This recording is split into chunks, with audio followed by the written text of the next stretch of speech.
Welcome to Waiting on the Trade, a comics book club for people who can't keep up with monthly comics. I'm Matt Ledger. I'm Patrick Fitzgerald Fleck. And I'm Monte Nelson. This month, we're talking about X-Men, Worst X-Man Ever, a standalone 5-issue miniseries written by Say Anything frontman Max Bemis and illustrated by Michael Walsh.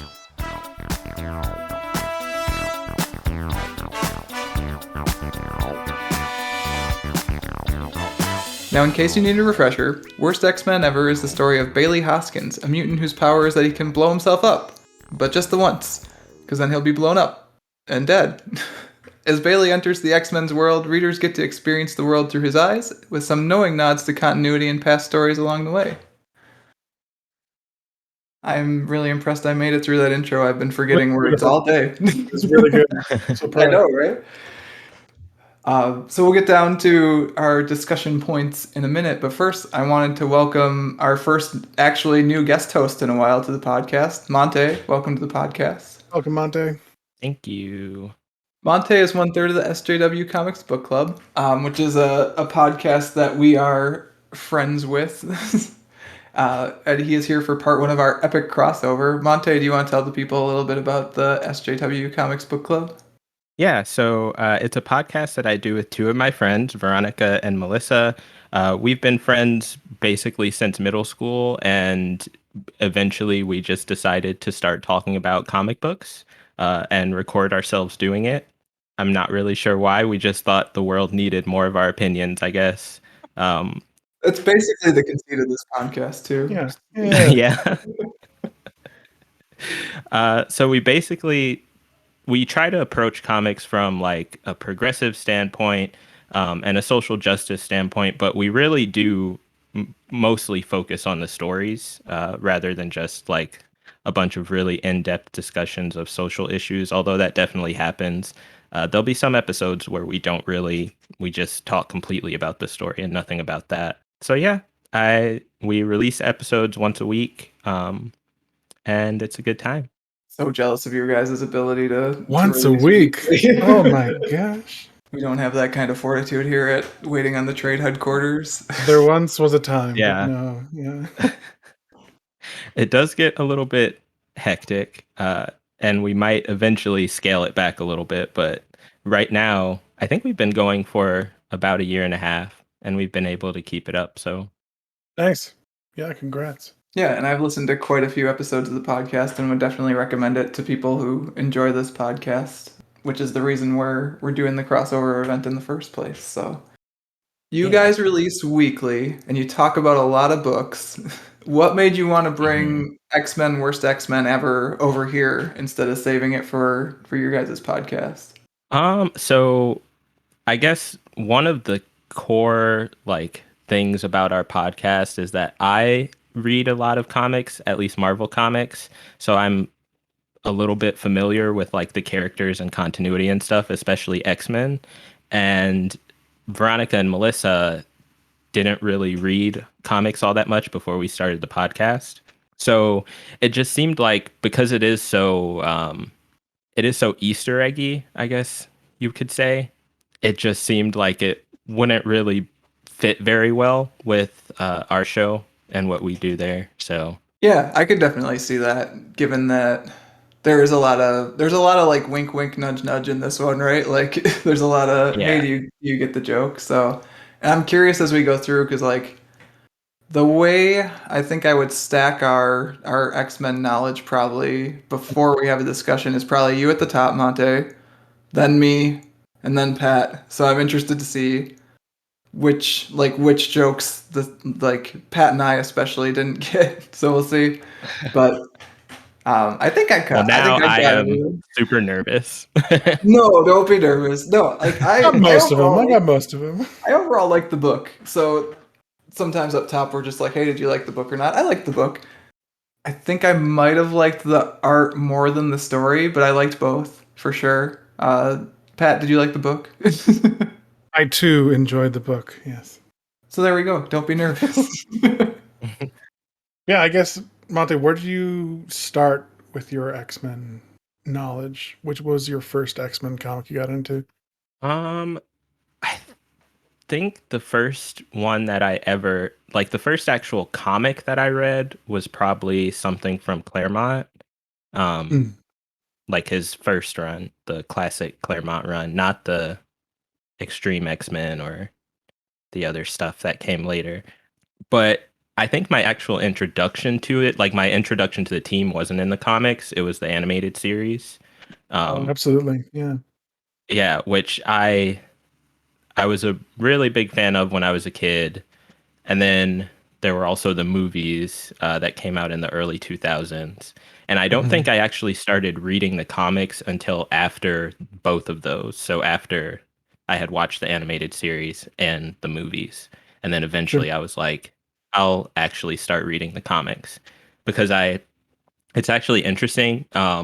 So one of my co-hosts, Veronica, she also like she has quite a bit of background about comic book characters because she used to read the wikis and like summaries of the things that would happen without actually reading the stories. And that's kind of what happened with X-Men. Like I had several, so after I had seen the animated series and I had several like encyclopedia style books of like the different characters and the things that had happened and stuff, and like collections of art without the stories, like character designs and stuff.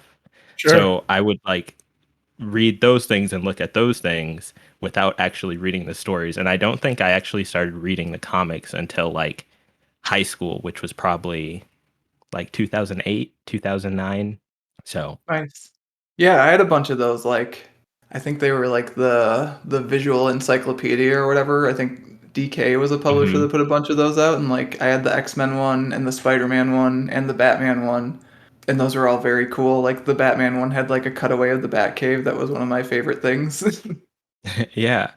But yeah, I definitely like am in the same boat. I think of having read around a bunch of the X-Men stuff without having read it. Like I know the X-Men went to Mhm. Australia and then like went through the Siege Perilous, and I've never read those comics ever in my life. So Well, you probably shouldn't. they're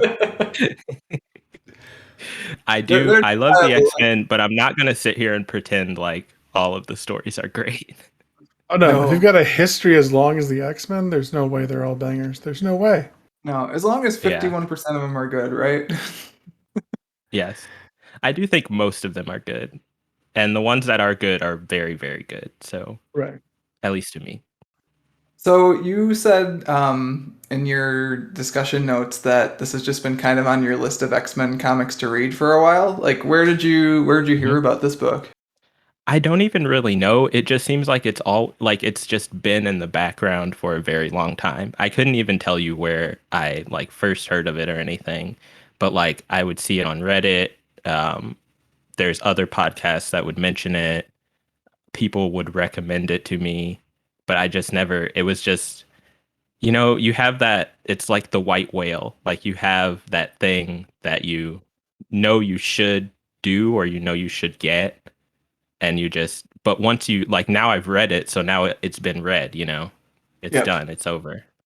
So I guess I was just putting that off for as long as possible, but this seemed like it seemed like the time. And he wept because there were no more X-Men comics left to read. Exactly.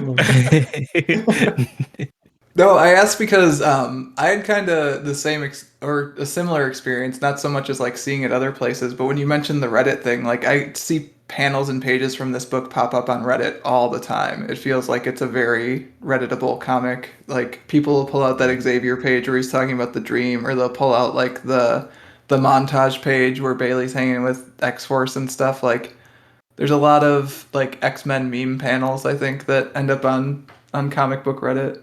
So that's definitely Yeah. where I had found and heard about it and like generally had a favorable opinion about it because those seemed fun. So Pat, did you know anything about this book before you picked it up? I knew nothing. I hadn't heard of it at all. But yeah, it's a good ride. Okay, this is the question that I have. Would you give this to someone who doesn't have much knowledge of the X-Men to begin with? No.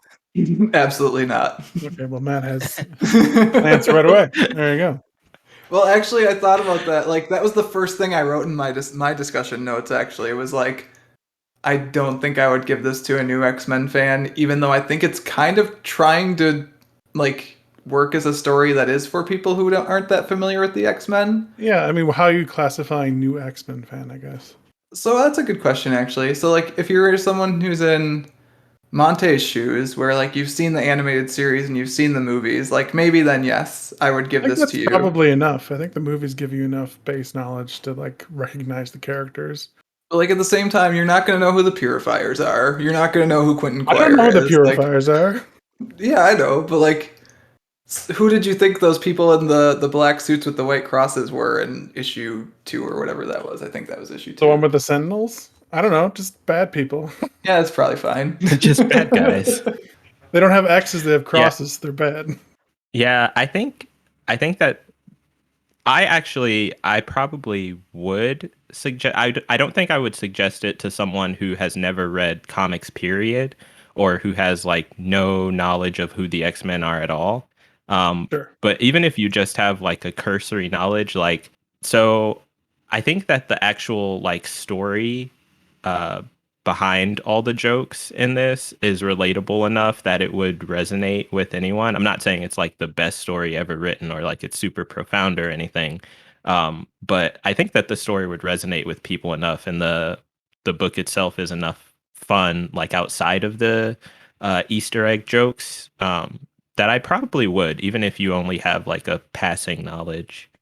I So, don't know. what if we set the bar at if you know enough about Cyclops to understand why the book is making fun of him, then you I mean, can read the literally, have you seen book. any of the films or like seen Cyclops in the comics at all? That's all you need. Just You one. know enough about the book to know why the book is making fun of him, but not enough about Cyclops to be mad that the book is making fun of him, which is what my opinion is.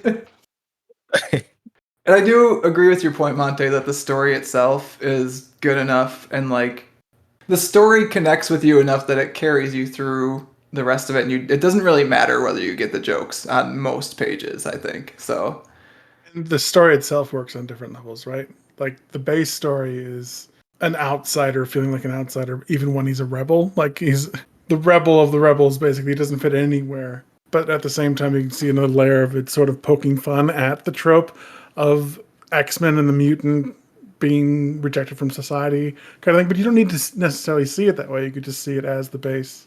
This kid is trying to find a place for himself, and even with mutants, he's not finding a place, and that's very relatable, like you said. yeah. Yeah.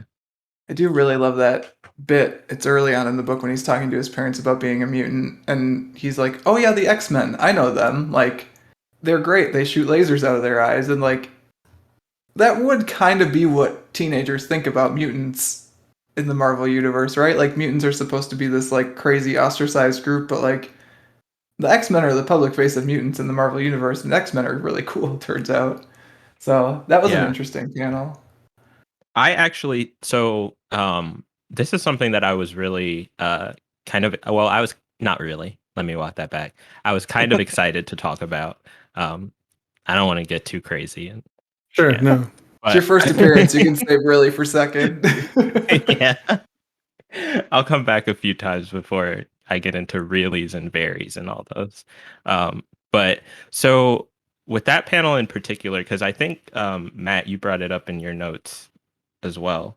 Um, and I thought it was so interesting because like it's kind of the same way that Americans at least relate to all kinds of marginalized groups. You know, you have the, like, just use black people for example. Like you have the black people who are notable, and you know everybody loves Beyonce. Everybody thinks, you know, certain rappers are like super cool, and kind of set culture. But then at the same time, a lot of people will have disdain for the black people that they interact with in their daily life, like just the normal, not wealthy, not public, not notable black people.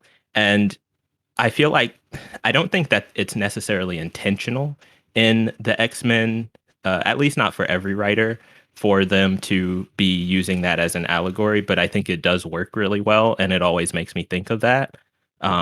Just like the way that you can have a certain group of marginalized people who are held up and considered to be like the pinnacle of what people aspire to be. But then at the same time, you can have, like the Morlocks.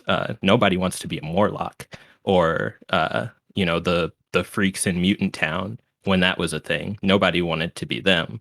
So I think it's interesting, and it's something that like also wasn't really in the original X-Men stories and has kind of developed over time and become more and more of a thing. And I think that it makes the allegory that people often think of when they think of the X-Men apply so much more. Just to have that distinction between the cool mutants and the uncool mutants that everyone hates or pities or is disgusted by. Yeah, and like Bailey very tellingly thinks that he's gonna be a The Beyonce cool ones. mutant. Yeah. Yeah. And Yeah, like he's very Beyonce much mutant. very much closer to a Morlock, right? Yeah. Well, So reading this, I always thought of Beak, right, from EU is for extinction. And I'm glad they actually makes a Mhm. cameo in this. I think he's being sworn in as president. I don't know. It's yeah, it great. looked like. I was all for it. Him and Angel showed up. I was like, yeah. But like, yeah, when they're talking about the worst X-Men ever, it's like, I don't know. I think Beak is technically one of the X-Men. That poor guy. He can actually like kind of use his mutant power and not die though, Pat. Not really. Well, yeah, not die, sure, but like he can maybe glide for a little bit, but it takes a lot of effort, and he'll probably break a bone or two. Peck at people. Beak's the best. I don't want to talk too ill about Beak because he's awesome. Yeah, I do think this comic does a good job of exploring the allegory in a way that, like you were talking about, Monte, sometimes X-Men comics do it very consciously and do it very well, and sometimes X-Men comics just like somehow completely whiff on it too. I think this one falls into the former camp more than the latter. Yeah. And you never know, what the intent of the author is necessarily, but I would like to think that it was intentional, at least. Yeah, absolutely. Like another thing about the book that felt really interesting to me and like made it feel like Bemis was in control of what he was doing the whole time is the fact that it tonally kind of goes up and down throughout. Like it's very funny and it's very depressing and then it's very fun. Like it's mostly lighthearted. And I think in my notes I described it as brash and I think you Monte had it as plucky and I think both of those are accurate. But like it also has that scene where Bailey's parents get stomped to death by a sentinel and like It's a blood spatter. it's a It very stays dark there. humor. Yeah. Yep. Yes. It really does set the tone and lets you know that this is going to be a story that portrays the X-Men differently than other stories do. Just the way that, that happens in the middle of this fight. And yeah, the X-Men are busy doing other things, but like I don't think does anyone acknowledge that happens or try to get him away from the Sentinel or Beast anything goes like to that? Goes up Bailey, to him. actually, yeah. Yeah. Yeah, yeah. Yeah, most of the other X-Men are just doing their thing. Yeah, Wolverine's busy screaming, die, die, die. Which is great. That I always love just Wolverine slashing at a Sentinel is one of the best things. It's great. Always pretty good. Also, Wolverine cursing like Cursing is so good. just about every speech bubble with Wolverine is censored in some way, which is funny. That's great. Yeah, I think that like that Bailey's parents getting stomped to death by a sentinel scene really does let you know like what kind of book you're in for. Like you don't see a lot of people stomped to death by sentinels in like mainline X-Men books. So it kind of sets the tone of hey, there are stakes here and also this is kind of the dark humor and like tone we're playing with.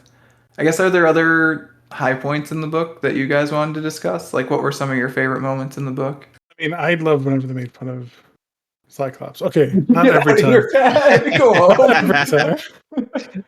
The first time I thought it was amazing. It was the panel that made me crack up the hardest. It was right after it's the scene where they're playing baseball at the academy and they're just like, oh, this is one of the rare instances where the world isn't in peril, where we can just live a normal life. Isn't it great? And we're all the like super attractive mainline X-Men. And Bailey shows up like, oh, you can't be here. You haven't been on Jimmy Kimmel enough or whatever. And it's Cyclops. And the next panel on the next page just cuts to Bailey in front of Magneto saying, okay, yes, I've thought about it. Thought about It's gonna it, blow yeah. up Cyclops. Oh, I laughed so hard. To be fair, as a guy whose favorite X-Men is Cyclops, that page is still really funny. Or that bit is still really funny. Oh my god. I was like, yes. Exactly. He would have blown himself up to make Scott To make the shut up. point. And so let's just get all three of them out of the way right now, quick. There's the Slim is not always right on the blackboard with Wolverine when he's going on Oh, I about didn't even traders. catch that one. Nice. Yeah, and then there's the worst X-Men ever table where Cyclops somehow gets sat down with Maggot and Joseph, which, whew, Joseph, that's a thing I could have not been reminded happened. Yeah, we actually did a season on SJW Comic Book Club that was all about Magneto. That was the story that I chose, or the theme that I chose for the season. And we had two stories, I think, with Joseph in them. And he's one of my least favorite characters. And then my actual least favorite character ever in X-Men is Astra, who appears alongside him in both of those stories. So it was Oh rough boy. to get through. So Yeah, you hurt yourself with your own theme there a little Just bit. double down. I did. I picked the stories, but um, it backfired on me. I'm scrolling ahead to see who else is at that worst X-Men ever table quick. Well, there's a fourth time that Scott is made fun of, or Cyclops is made fun of and it's during the Sentinel fight, and the page where Beast is like comforting Bailey, which it seemed like he was taking him away from the battle, but then he just doesn't, and they just kind of sit there, which is Kind of fine. hugs Like him he's there, yeah. comforting him.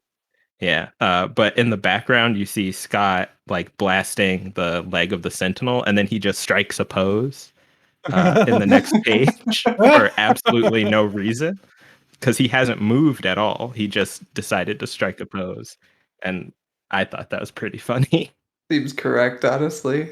But I also think that I wouldn't say that Scott is necessarily one of my favorite X-Men, but I do think that like the mark of a good X-Men story is how they deal with Cyclops. Like the best X-Men stories are the ones that really get into his psyche, I think. How much of a loser he is? I agree. I agree. That's why Grant Morrison did it right. I was trying to be diplomatic. Uh, Well, let's get this out of the way. What's your top 3 X-Men characters? um, I would probably say Storm, in my opinion. Storm is my favorite one just because she's always the one that I've resonated with. I think it's a little bit difficult to find stories that are really about Storm and that really get into her very well outside of like Claremont's run. Sure. Um, so yeah, I would say that she's definitely my number one. And then uh let's say 2 and 3, and this isn't in order. Sure. Um does Magneto count as an X-Man? Can I say he's Yeah. an Oh, X-Man? yeah, Yeah, absolutely. He was yeah. the headmaster of the Okay. school at one point. Like he's been an X-Man for a long time, but I feel like Mhm. when people think of Magneto, they definitely don't think of him as an X-Man. But I will say that I think that Magneto, after he like more permanently joined the X-Men, became a much more interesting character.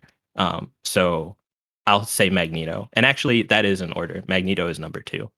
Sure. And then 3. So let's say 3 and 4. Tied for 3 and 4 are Nice. Psylocke and Rogue. Psylocke is just really cool. I understand that her backstory is very unnecessarily convoluted and silly and dumb and vaguely racist, but in my heart of hearts, I love her. So that's just the way it is. And then Rogue is just super fucking cool.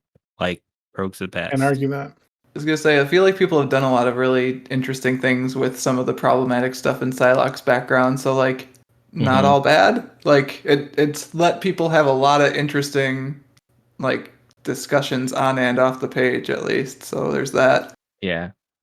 What about you guys? What are your top 3 X-Men? Pat, you want to go first? I'm gonna put you guys through what you just put me through. Storm is up there for sure for me. Nightcrawler, I think, will probably be number 2. Oh yeah, Nightcrawler's fantastic. I'm a fan of Emma Frost, Hmm. so I think those 3 will be mine.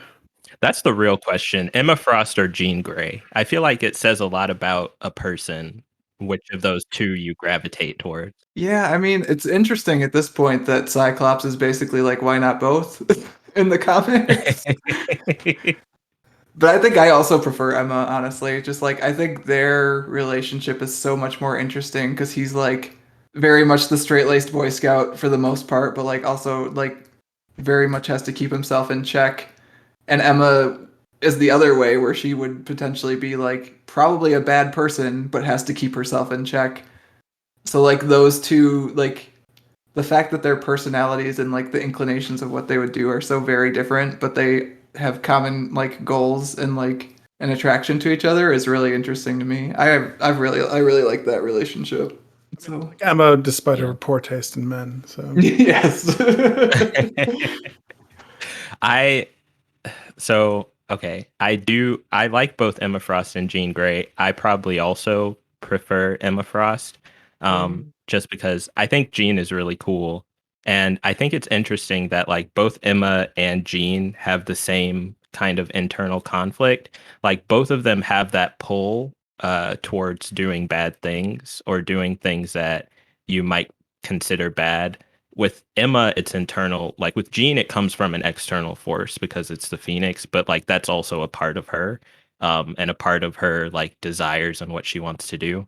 So I think it's interesting that they both have that pull, but because of their backgrounds, like one of them, Jean, is considered a lot more of a traditional hero, just because I think honestly she's just more practiced at practicing self control, whereas Emma, she, with the backstory of that character, she's had to kind of indulge in the negative aspects of her personality or the antisocial aspects of her personality, I guess we'll say. So I think they're really interesting. And I do think also that it's interesting that both of them have had their lives destroyed by Scott Summers. So yes. So my favorite X-Men, Cyclops. Ah! my favorite X-Man, the Woman Destroyer, uh, the man who sucks the life out of every woman around He's him. good at one thing, and it's leading the X-Men, and sometimes he's not even good Yeah. at that. But he tries so damn hard, Monte. He tries so damn Yeah, he hard. does. And it's not I like shitting on Scott. I think that it's funny, but that I think that people should acknowledge that like he was set up to be what he is. Like he could not have really turned out any other way than how he is. And I think given like his backstory and stuff, he's done a pretty good job of being a decent person. Nice, Question nice. mark. No, I He's think okay. I think especially since Xavier's been less of a going concern in the X-Men, or was for a while until the House of X, Powers of X stuff, like that era where Cyclops is basically the de facto, like not just leader of the X-Men, but like leader of the mutant race, is so interesting to me to watch him like make choices that Xavier wouldn't have made for different reasons, to the Yes. point where Magneto even comes to him when they're on Utopia and is like, "Hey, I want to be part of what you're doing here because it seems really interesting and cool." So I think there's a lot to be said about like Scott's abilities as a leader and ability to work outside of the person he is to become the person he should be. But I wrote a blog post about that and I'll put it in the show notes. So Of course you will. yeah, I mean, we gotta have show notes now because I gotta put this blog post in there so everyone can learn why Cyclops is the best X-Man. But Yeah, number yeah, yeah. two, I think would be Kitty Pryde. Really like Kitty. I always forget about Kitty Pryde until someone mentions her, and I'm like, oh yeah, Kitty Pryde is dope. What's the Same thing? with Like Jubilee. you guys were going through your list, and I was like, oh, those people should probably be on my list. But like, they're not because there's these other people. There's so many good X-Men. That's the So problem. many. Yes. But I was never more. I was definitely always more of a Kitty Pryde person than a Jubilee person, even having grown up with the cartoon. Well, she's got the pet dragon, so she's got that going for her. Who's number 3 for you, Matt? Yeah, that's a good question, actually. I was just trying to narrow it down. That's so tough, you Deadpool. No, I'm guys. just kidding. Well, absolutely not. It might be Nightcrawler, actually. I think it's probably Nightcrawler. Good Nightcrawler's choice. pretty good. He's a cool guy. And like kind of actually has to live the mutant dilemma more than a lot of other X-Men, where they all just look like normal hunky people Oh anyways. no, we're Like, hot-looking people. It's so hard. Yeah, he was the first one introduced with like a physical, like that was, well, no, I mean Angel technically because of his wings, but that's like easy to conceal, or at least it was never a problem to conceal it, I guess we'll say. yeah, Um, yeah, even from like issue 1 or 2 or whatever, he was just walking around with them under a trench coat, right? yeah. I think Nightcrawler was the first one who was actually like physically different from normal people, and that was a part of his, a part of his character, Yeah, yeah, I don't know which if Beast had elevated already the become stories. Mhm. I don't know if Beast had already become blue by then or not, but it doesn't really matter so much because I don't think that was even an X-Men at that point. Yeah, he had become blue, but he wasn't an X-Man. He wasn't in those Yeah. Which, while stories we're on the topic of by Beast, then. this book has some good Beast in it, so that was nice. Yes. So you put in your notes that you hate Modern Beast. Oh, Modern Um, Beast is the worst. Modern Beast might be my least favorite why? X-Man. He's so bad. Why? He's a war criminal. Also, he disagreed with Why Scott, though? so you're right there, Oh, there we buddy. Oh, go. There it is. okay. No, but like I was talking to Pat about this before we started. Modern Beast is like so reckless that he brought the original 5 X-Men out of time to the present time just so he could like say, "Hey, look, Scott, you screwed up," instead of I mean, did like Scott standing really by his need to know that word. he screwed up? Because I mean, sometimes you just gotta I mean, let it's Scott know. possible.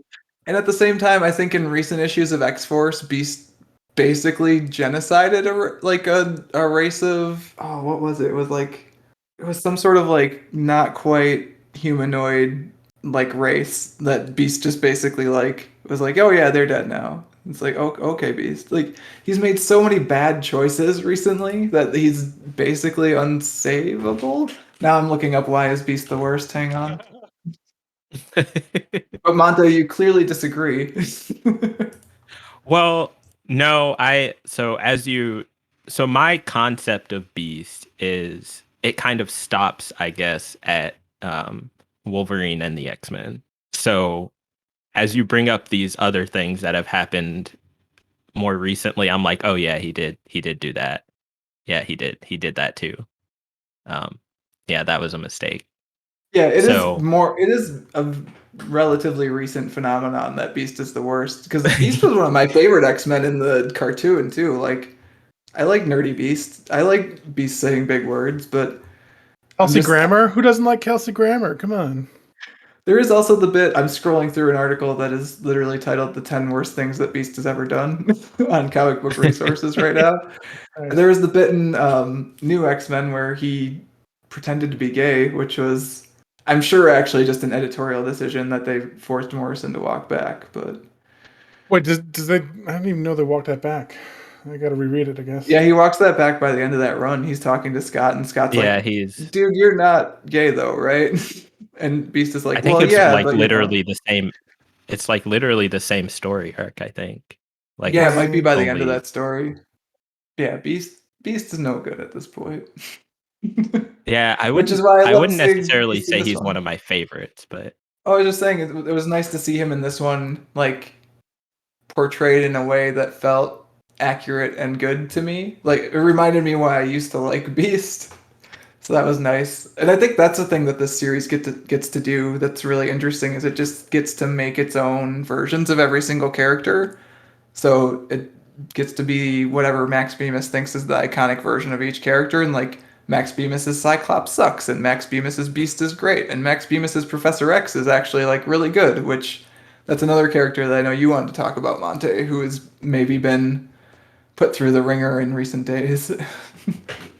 yes, he most definitely has. Although I will admit that I haven't read like all of the Krakoa stuff because like I said, I use Marvel Unlimited, so I'm like 2 months behind on everything.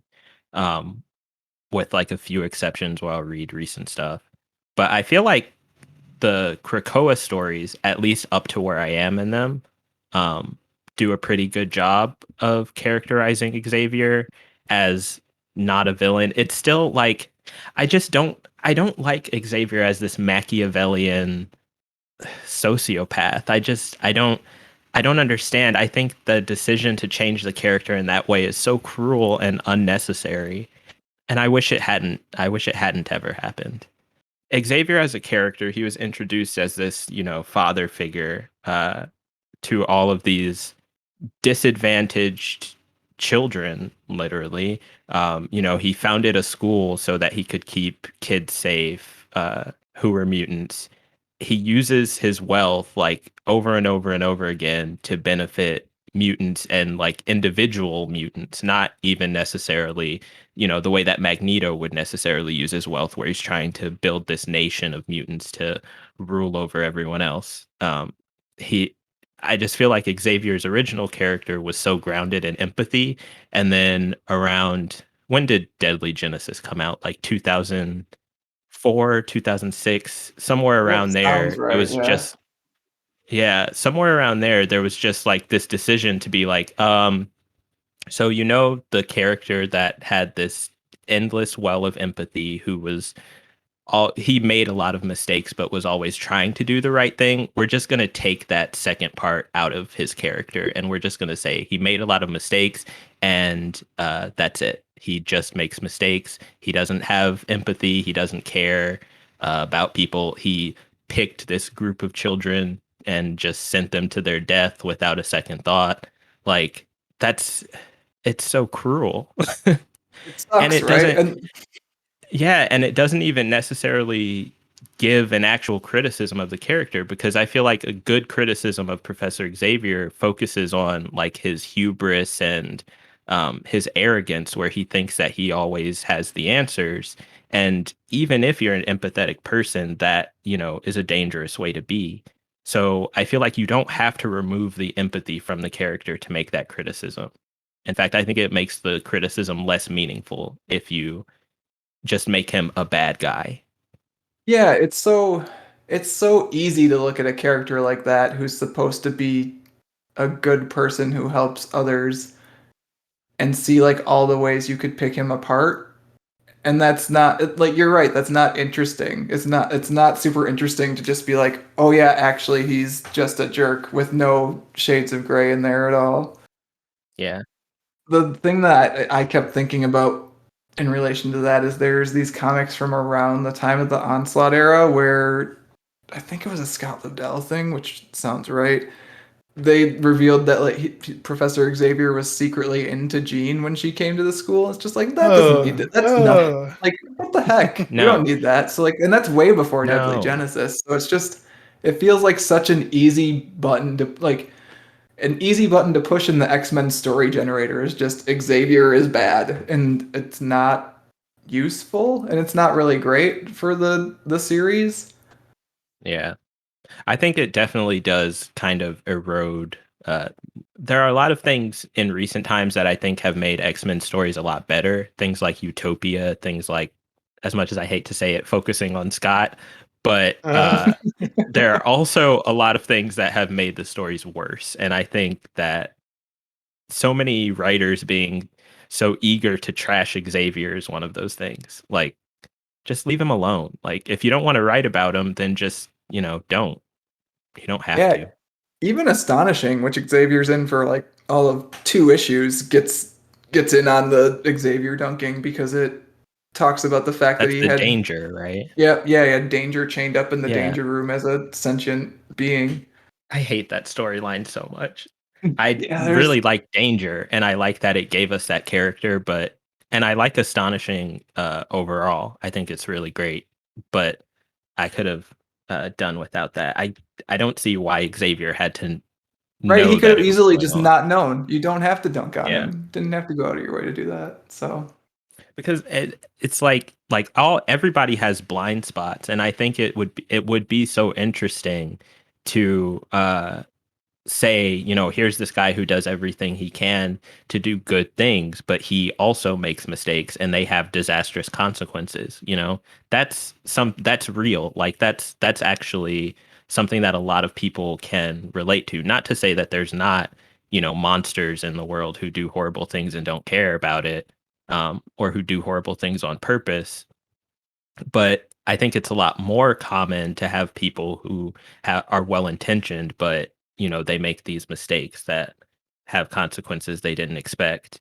And if you're going to have a billionaire philanthropist, I think it's much more interesting to point out that he's completely tone deaf and doesn't actually know what normal people need because he's a billionaire philanthropist, uh, than it is to say, oh, but actually he's like this Illuminati type Machiavellian character who's just been pulling everyone's strings. That's kind of lame, I think. Yeah, completely agree. But I think the Xavier speech in this might actually be my real favorite moment in the book because I think it's the most X-Men moment, if that makes sense.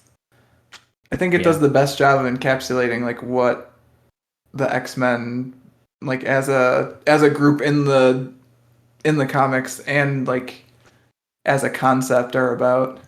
Yeah, it does. And that's also why I feel like in this story you really get the best version of a lot of the characters. Like the Jubilee that appears in this is the Jubilee that I remember from the animated series. And like you said, the Beast that's in this, who's empathetic and nerdy and all of those things, like he's the best version of that character.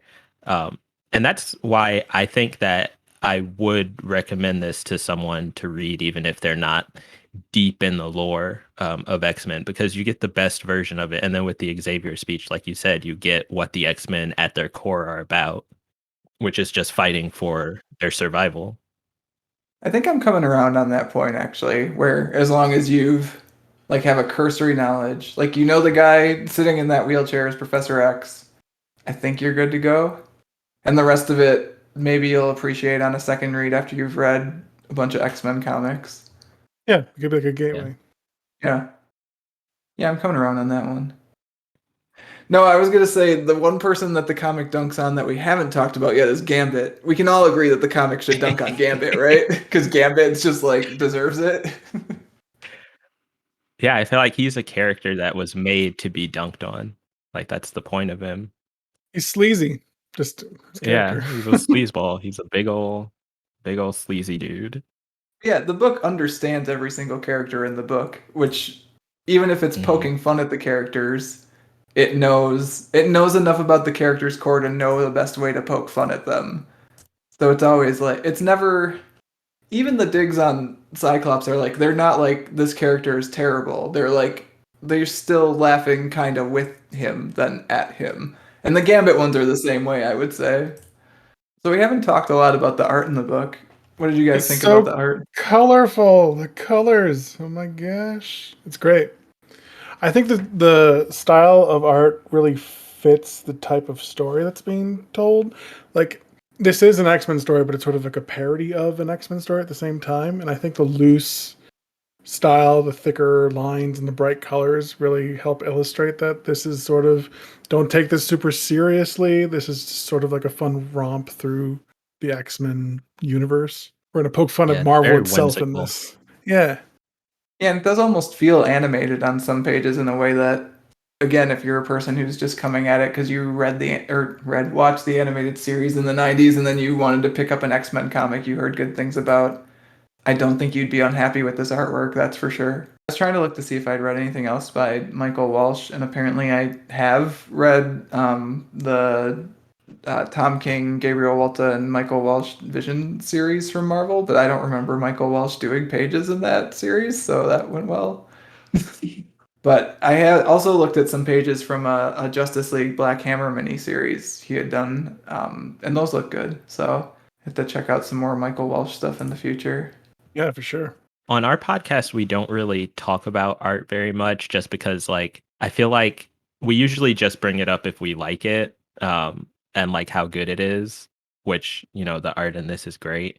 Just because I don't really have the skills to talk about what makes it good. I just like know that it is. Like I know what I like when I read a comic book, but I don't really know how to explain why I like it.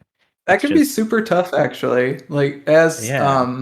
as a person who's written reviews and stuff, getting the right vocabulary for saying, "Hey, this is what I enjoy about this book. Like this is why this particular page works, like why the page construction works, the colors and the lines and all that. Like that can be a tough vocabulary to pick up for sure." So Yeah, like story I get, layout I get, but as far as like the nitty-gritty of the art, it's hard to describe, but just all of that was to say that I do really like the art in this. I just don't really know how to explain why.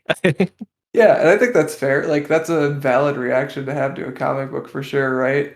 And I think for most people, they'll be in the same boat. But I do think Pat's right that it very much matches the tone of the story. So whoever decided to pair Yeah, it does. these guys up, probably Jordan White, who's the editor in that last page Oh, nice. pitch thing. Did a good it's a good pairing for sure. I think in the same way that Bemis puts together iconic versions of the X-Men in the story, Walsh gets to put together iconic versions in the art too. With a Cyclops suit that I don't think I've really ever seen before anywhere else, honestly. And like Jubilee's shirt with the pink X on it, I don't know if I've seen that anywhere else before, but all of those costumes feel like they could have come from somewhere else, which I think is a compliment. And even Bailey and his design just fits who he is very, very well. I feel like you can look at him and kind of make a judgment about what his character is going to be like. Yeah, Bemis does a really good job of making Bailey have enough personality traits for you to kind of know what he's about, but at the same time feel like an everyman or a reader insert character, so you can kind of go on this journey through it with him through the X-Men's world. Mhm. And we certainly haven't talked about Miranda enough because we've only mentioned her once. Miranda's great, right? Yes. I Miranda, liked her more before the twist at the end that she reveals that she is more than what she appeared to be. you don't But yeah, like that Miranda's the reason that Marvel continuity like basically rolls forward Miranda every 10 years? Miranda is the editorial division of Marvel. You don't like that Miranda's the reason the Winter Soldier exist, Pat? I'm not a I big fan love of Winter it. Soldiers, so no. That's where I think the series goes a little bit too inside baseball, is when we start getting to stuff that's like outside The X-Men stuff MCU. entirely. Yeah. Yeah. But again, I think if you're not with it, you go through those two panels and you skip them and you're fine. So no worries, but I mean, to be fair, I think the ending of this comic lost me a little bit. Yeah, I don't really know what happened. I didn't really understand exactly what was going on in the ending, but it's about the journey, not the destination. Sure, yeah. I appreciate that Bailey made his choice finally. Like he decided to do something in the Yeah. end, but it felt really sudden to me. Like it just took Miranda saying, "I can't save this world," and he's like, "Okay, well then I'll do it." It's like, well, if you could have done that before, Bailey, what were you well, up to? he is dead now, sort of. This version of him is dead at least. Well, he never Yeah. existed, right? Because Miranda made this story not be made. Is Yeah. what that last page tells us. That's what that's what I was confused about was the last page. Like, does that mean that none of this actually happened? Like she reset it, or she was like, because she seems happy that it happened, but then also everything's being torn up as if she's undoing it. So I was just a little confused. Yeah, I read it as she made Max Bemis' story just not be picked up. So this story of Bailey Oh, never gets made. okay. So like all the other X-Men who existed before this comic exists, but not Bailey or I guess Rags or Riches. Yeah, the point I was confused about is why she needed to wait for him at all, honestly. Because Yeah, it that whole doesn't thing really yeah, go I'm sorry. no, it just didn't really like it didn't make sense to me that he had to do something for her powers to work in this situation. I don't think it's really explained why that He says was. it's embarrassing I can't. Yeah, and that's it. And then after Bailey blows up Riches, Miranda says that's what she was waiting for, but Why? I still don't Why? know why. Yeah, which Maybe she was just letting him finish his story, you know? Mm, yeah, there you go. Like she could have done it the whole time, but she wanted to let him Let the story play out. Or let us read a complete yeah. story. It's very kind of her. Thank you, Miranda. I did like the fact that the ending jumps to the future and it's a dystopia, and the second page it says all X-Men stories end with the apocalypse, which is true, like a good Yes, majority of them. they really do. I really liked how it went through and showed where everyone was, like what happened with the Hellfire Club, the Brotherhood, and then Magneto holding the sign "I was right first." Yeah, next to Kind of Quentin. Yeah, yeah. Ray just stole my shtick. Yeah, because one of my biggest gripes with Grant Morrison's new X-Men series is the jump 500 years in the future. It's like, why? What's happening? I appreciate that Bemis made that connection in this too. It's like, well, all stories end in the apocalypse. So I there mean, you if you're go. gonna do iconic X-Men story, you got to get a little bit of time travel in there. Surprised they didn't go to space at all. Oh yeah, talking about that Wolverine scene where he's talking about traitors. I love that he takes the chalk and puts it on one of his claws. It's so good. Oh, it's the little things. I mean, it is actually Yeah. like a lot of it's the little things. Like it's a fun book, and part of the reason it's fun is that we were kind of talking about this before we started, Pat, where it's kind of two books. It's the story of Bailey, and it's hey X-Men fans, here's all these jokes. Yeah, I feel like Same Bailey's time. story is just a vehicle for a fun romp through poking fun at X-Men and Marvel, which Yeah, I'm but at the here same for. well, at the same time, I think Monte is right too, where like you can't just write Bailey's story off. It actually is affecting and it's moving to the point where I think I'd put this in my notes too. I don't know if you guys have both seen it. Like they brought Bailey back in main Marvel continuity, like he exists. Yeah, I guess do you guys have any other points that you want to discuss? Otherwise, we can move this podcast over to the if you like this, here's what you should read next portion of the podcast. I I had don't think I do. one big glaring problem I had with this. All right, hit me. The word infinite and infinitesimal are opposite of each other in meaning. All right, And back me up. Where do I need to be in the book? I feel like out of any character in the X-Men, Hank McCoy would know that. And so, on page 13, when he says, I'd like to remind you that there's an almost infinitesimal amount of power set variability at hand, when he's trying to convince Bailey not to get overexcited, he meant infinite and not infinitesimal, because infinitesimal is very small. I actually did notice that when I read through that. Now that you mention it, and I had the same thing. It's like, I was like, Hank, okay, come on. it's fine. The rest of the Beast dialogue is good, so it's fine. That's my only sticking point. But yeah, otherwise, great. It's a fun romp. So Monte, you're the guest. We'll let you go Yep. first. Do you have any follow-up recommendations for people who enjoyed this book? So I mentioned it a little bit earlier, but I think Wolverine and the X-Men it has like a very similar kind of tone. It just reminded me a lot of it, especially the issues with Dupe that center Dupe. Like they're very self-referential, very like self-effacing and kind of poking fun at the medium. Um, so I think those would be things that people would enjoy if they enjoy this comic, or if they just enjoy the X-Men. Yeah, I think you're absolutely right that that book has a lot of the same energy. I was just flipping through the first issue of that the other day, and that totally makes sense as a good recommendation. Pat, do you have a recommendation? I mean, I'm going to keep pointing people towards my favorite X-Men comic and say read E is for Extinction. It's really fun until it jumps 500 years in the future, but don't worry about that. But tone-wise, I would probably say the Squirrel Girl stuff that we read earlier with Simon, I felt wasn't also like a reverent look at the ridiculousness of Marvel, but at the same time tells a decent story. So I'd say check those two things out. Yeah, and similar art style in a way, Yeah, at least, with the Squirrel Girl stuff. Yeah, not so much Frank Quitely, but the Squirrel Girl stuff. Yeah. No, not so much Frank Quitely.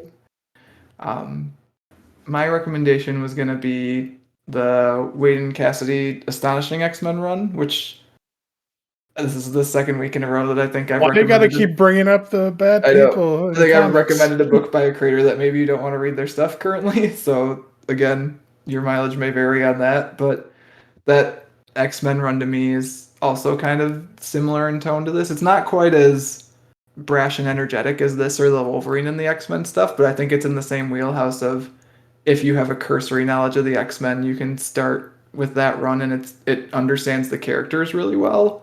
And it's got like a POV character in Kitty Pryde in the same way this has Bailey in it. So again, if you're avoiding Joss Whedon stuff, I probably agree with you, but I already own it and it's on my shelf, so I think that is going to do it for this month's discussion of X-Men Worst X-Man Ever. As always, if you want to get in touch with Pat or myself, you can find us on Twitter as @WattPodcast. You can email us at waitingonthetrade@gmail.com, and you can read more comics-related goodness at mattreadscomics.com. Monte, what is the easiest place for people to find you and or SJW Comics Book Club? Yeah, if you want to find the SJW Comic Book Club on social media, you can find us on Twitter or on Instagram at SJW Comics Cast, or you can email us directly at sjwcomicspodcast@gmail.com. And then if you want to find the podcast, you can just type in SJW Comic Book Club in Spotify or Apple Podcasts or wherever you listen to podcasts, and it should come up. I also have a solo podcast that I do called Project Sinister. That's just about the X-Men. And by the time this comes out, I should have uploaded a few episodes of that. So if you want to listen to that, then you can search that as well. Oh, nice. We'll definitely check that out. Like I said, I've enjoyed all the episodes of SJW Comics Book Club that I've listened to, even though you guys have a higher opinion of Battle for the Cowl than you should. Wait, did we? So like you guys weren't really high on it, but like I'm very low on it. Oh, yeah, I can see why from what I remember of it. I think, yeah, we were just kind of like meh about it. Yeah. As a person who has feelings about each different Robin, I had feelings about each different Robin in that book, but Oh, Matthew.